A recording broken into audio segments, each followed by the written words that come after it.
ప్రజలందరికీ నమస్కారం. నా పేరు దేవరకొండ ప్రసాద్. అసలు దేవరకొండ నాగవర ప్రసాద్. నేను ఏకలవ్య మూల పురుషుడైన మా జాతి మూల పురుషుడైన ఏకలవ్య సంతానానికి చెందినవాడిని. అంటే ఇక్కడ ఆంధ్రప్రదేశ్లో ఎరుకుల క్యాస్ట్ అని అంటారు. అలాగే మా కులదేవతలు చెంచులక్ష్మి, ఎరుకల నాంచారం తల్లి, భక్త శబరి, అలాగే దశావతారాల్లో 10వ అవతారమైన వరాహ అవతారం మాకు అత్యంత గౌరవమైనది, ప్రీతిపాత్రమైనది.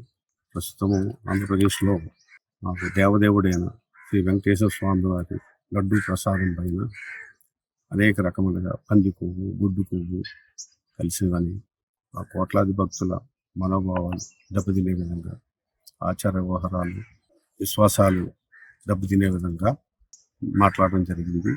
అట్లాగే మేము వెంకటేశ్వర స్వామికి అత్యంత భక్తులు.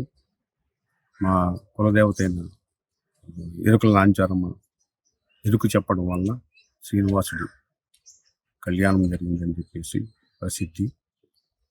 మేమందరం ఎంతో భక్తి శ్రద్ధలతోటి, భయభక్తులతోటి వెంకటేశ్వర స్వామిని ప్రధాన దైవంగా కొలుచుకుంటాము.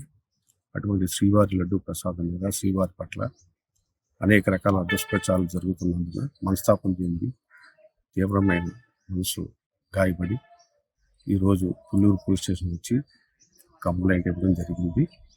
పోలీసు వారు కంప్లైంట్ తీసుకున్నారు. సిఐ గారు వేరే బందోబస్తు ఉన్నారట.